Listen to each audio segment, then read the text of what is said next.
So this will be a very important week in the market. This orange line, which I've referenced a ton of times, you can look back at previous videos, is very crucial. And we actually had a weekly close below. The week closed on this candle here for Friday. So we closed below this level, which is bearish in itself. However, that does not mean we cannot retest this level, this orange line, as well as continue up higher during this week. I want to see how the weekly candle closes for this week, because if we do close yet again under this level, that'd be even more bearish, and that'd be a lot of confirmation that a lot more downside can continue off of that, just like last time, which I'll scroll out here.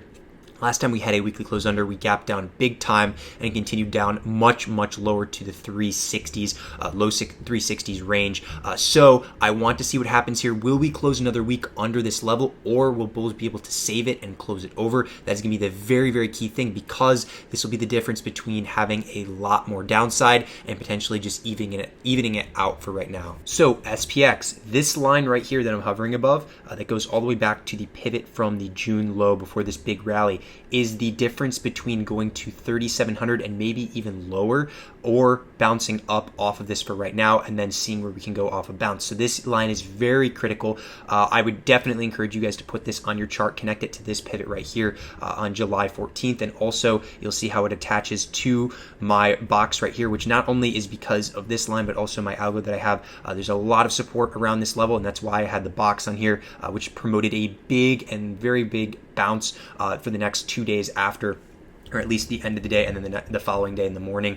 So now we're back to this line yet again. We closed here on Friday. So that's very interesting, because there's two outcomes that can occur from this. I have a bias towards one side. However, both options are certainly viable. The first one, and the one that I would say is a little less likely, is we actually fall below this level, have a big gap down. And as long as we stay below this line, which is roughly 3,920 right now, remember, as we go with time, the line will increase, but for right now 3,920 is the level. If we were below it and we stayed below, then that would leave a lot more confirmation for selling, at least for the rest of the week. The other option would be we actually have some form of a gap up, most likely a gap up to this line right here. And if we go to the 15-minute chart on here, this line would be around 397.90, roughly 398 for the most part. All things considered, that would be a big gap up to get right on this line. Basically, this would make the MM would be doing this because then you can't have a bias, because if it opens right on the line, it can either go down or up from that. So this is a very key pivot. We call it pivot points, at least in this sense, in terms of the gaps. So that would be interesting if that happened, and that also would converge around this line right here. Because remember, the market likes to work; it's all intertwined, and this line goes from this top point before the Jackson Hole sell-off and connects across here. So this would be another interesting thing if we gapped up to this level, this trend line right here, because then if we're on the line, you don't know if it's going to go down or up from there. So it just works as a very key pivot point. But key things to look for is, one, if we do gap up, or we at least stay above this level, this line at the very least, then you're going to want to look for a potential break of this line that I just showed you. If we do break this line, that actually leaves a lot more room to at least 4,012, which we did have a previous resistance off this level, and I've had this line for a long time. It's a key support and resistance, acted as a key resistance over here, which we consolidated and then fell off of. But beyond that, the next level would be around 4,075 roughly, give or take off of that. And that's because I have this from the high pivot of August 16th, and you can drag it across to the Jackson Hole meeting, and that roughly is around 4,000.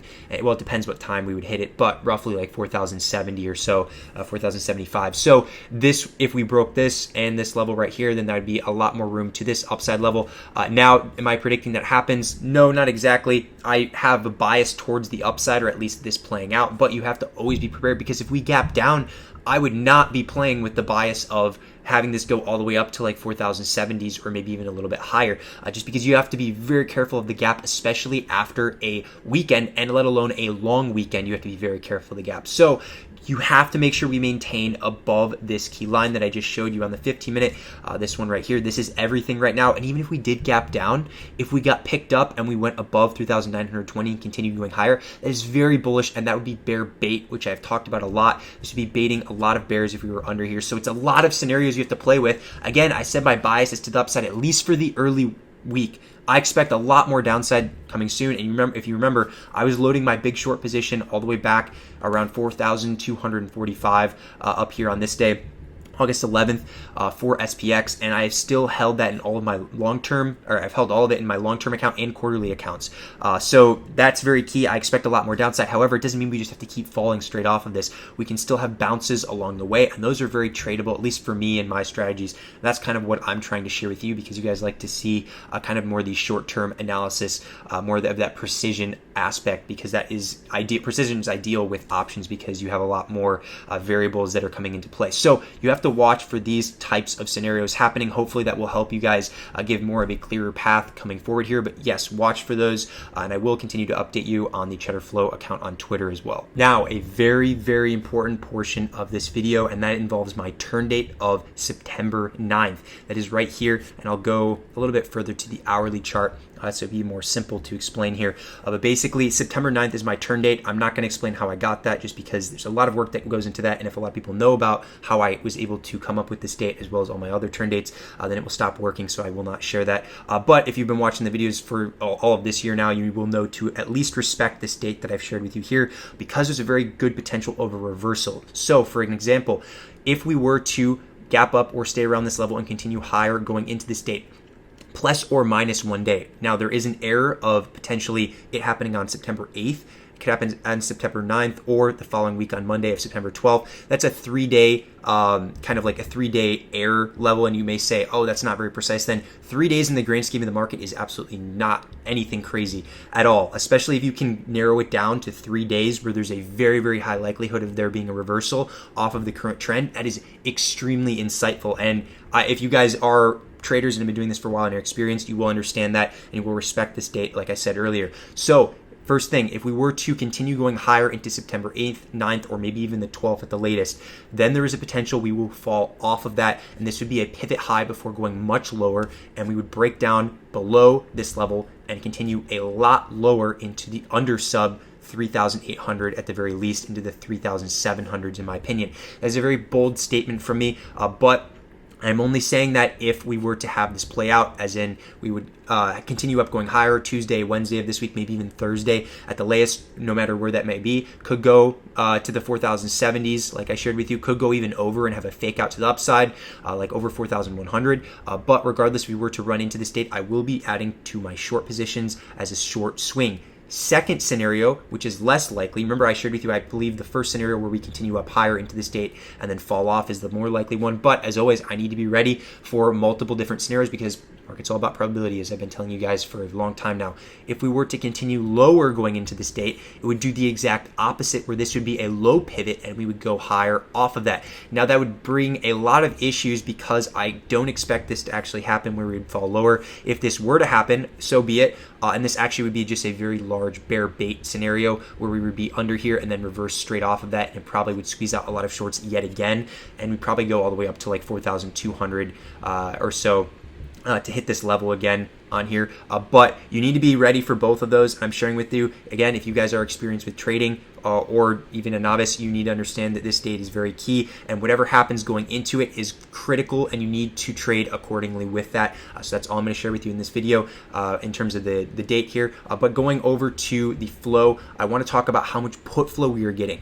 It's very, very peculiar that we've been seeing this much put flow. If you look at the premium on the side here, this is only Friday, filtered above 1 million. I want to see what the whales are doing, and filtering above 500,000, 1 million, or 2 million is a good way to see what the whales are doing, specifically for SPY, because there's a lot more premium on there versus something like Amazon, for example. But we saw $13.4 million in premium for the 373 strike, as well as $3.9 million for the 373 strike. That is a lot of premium. This is a very uncommon orders right here, so very rare to see those. Again, right here, you saw earlier in the day, 390 and 383, a 13.3 million and a 6.0 million. This one was above the ask. It's highlighted on there. You can see in the order details. Very rare to see these prints and just continuous throughout the whole day. This is a very, very bearish day. 94% put flow to 6% call flow only on Friday. And if we go to the historical flow tab, if you looked at our Twitter post, it was actually 94% to 6% for the whole week in terms of puts to calls too. So that's another very interesting aspect, that it's overwhelmingly bearish. Now, does that mean that we just continue going straight down? It doesn't have to mean that. Remember, there's time on these contracts. You can't just look at premium and look at how many puts there were to calls and expect it to keep going down because big money keeps buying puts, right? You have to look at the expirations too. They have a 10/21 expiration. They can afford some back and forth action around here for this week and still be very, very profitable if it continued lower, whether it be next week or the week after. So you have to remember that. So it doesn't only have to go down, and you can't just short blindly because, well, you could, but that's not good risk reward. And in the long run, you're not going to be profitable in the market. It's all about risk, and I've shared with you guys so many times. So I hope some of you guys at least have taken that from me. The market's all about risk. How little can I risk to get the most amount of gain, whether that be the smallest amount possible for risk, even if it's barely even some reward. As long as you're hitting more than you're missing and you're not risking that much, you're going to be profitable in the market at the end of the day. So very, very key right there. I do appreciate you guys watching this video. Going to be an interesting week, especially with that turn date. And I will update you guys on the Twitter account going forward. But other than that, see you guys next time.